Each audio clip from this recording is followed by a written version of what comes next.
well, thank you for that, but I got you and Leonard a few silly neighbor gifts, so I'll just put them under my tree. Wait. You bought me a present? Uh-huh. Well, why would you do such a thing? I don't know, because it's Christmas? Oh, Penny, I know you think you're being generous, but the foundation of gift-giving is reciprocity. You haven't given me a gift. You've given me an obligation. Don't feel bad, Penny. It's a classic rookie mistake. My first Hanukkah with Sheldon, he yelled at me for 8 nights.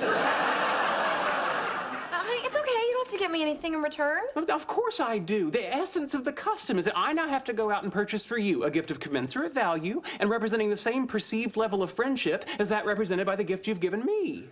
Well, it's no wonder suicide rates skyrocket this time of year. Okay, you know what? Forget it. I'm not giving you a present. No, it's too late. I see it. That elf sticker says to Sheldon. The die has been cast. The moving finger has writ. Hannibal has crossed the Alps. I know it's funny when it's not happening to us.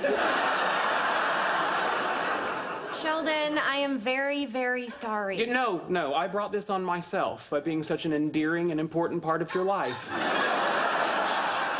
I'm going to need a ride to the mall. It's happening to us.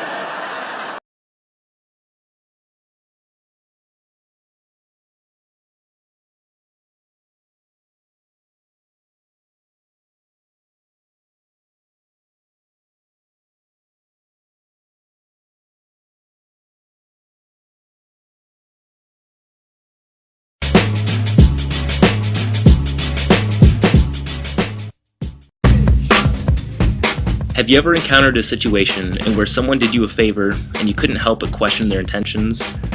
Ladies, I know you know what I'm talking about. Let's look at the oldest trick in the book. Can I buy you a drink? When this scenario occurs, a red flag immediately goes up in the girl's head. She has to make a spot judgment on whether she wants to dedicate the next 10 minutes to giving this guy the impression that she's at least remotely interested in ending her night with him. The girl realizes this. The guy realizes this. The situation is perfectly transparent. Instead of a simple, "Hello, my name is," the male attempts to expedite the process at the expense of effectiveness. But why?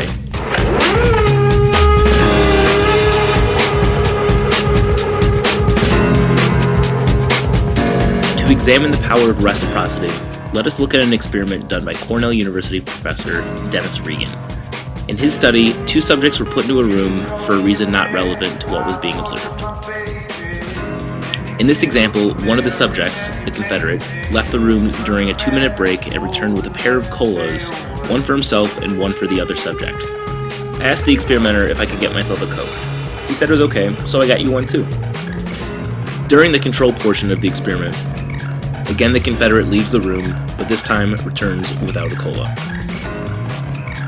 Later on, after the supposed experiment was over, the Confederate asked his fellow subject for a favor.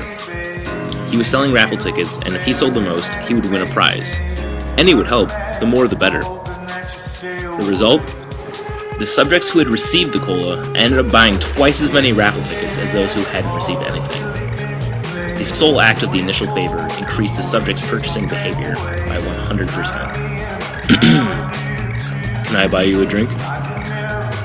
The study was later duplicated, but this time, the subjects had to fill out a survey after the experiment's conclusion to indicate how much they liked the Confederate.